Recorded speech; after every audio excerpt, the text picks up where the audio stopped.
In a Sunday interview on CBS's Face the Nation, House Speaker Nancy Pelosi, D-Calif, said negotiators in Washington had not reached a deal on the next round of federal coronavirus aid despite renewed public pressure from President Trump.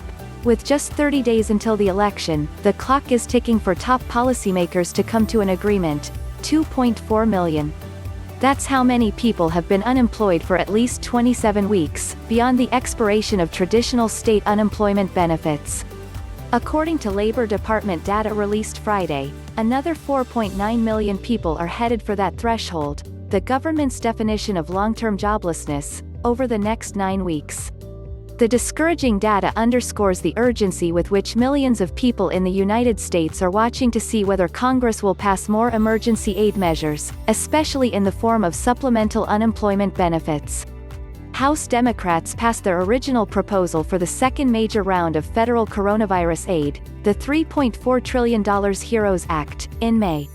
That bill was ignored by Senate Republicans, who put out their own $1 trillion plan in July. That plan never came up for a vote, and a subsequent Republican offering, which included only $300 billion in new spending, never made it past the Senate.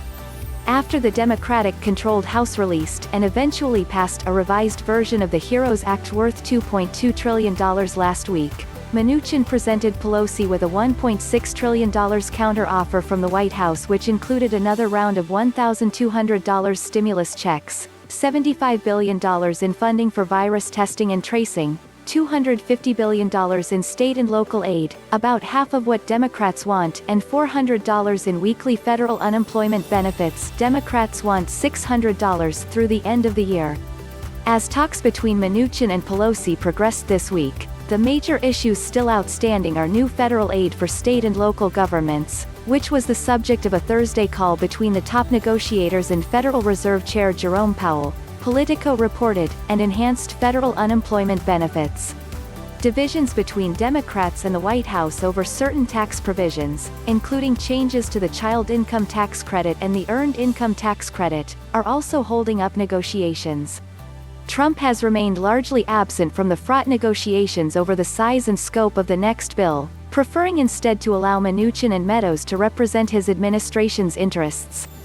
Last month, however, Trump surprised Washington and his own party by calling for Republicans, who for months had pushed for a pared-down bill and less spending, to support a more expensive plan.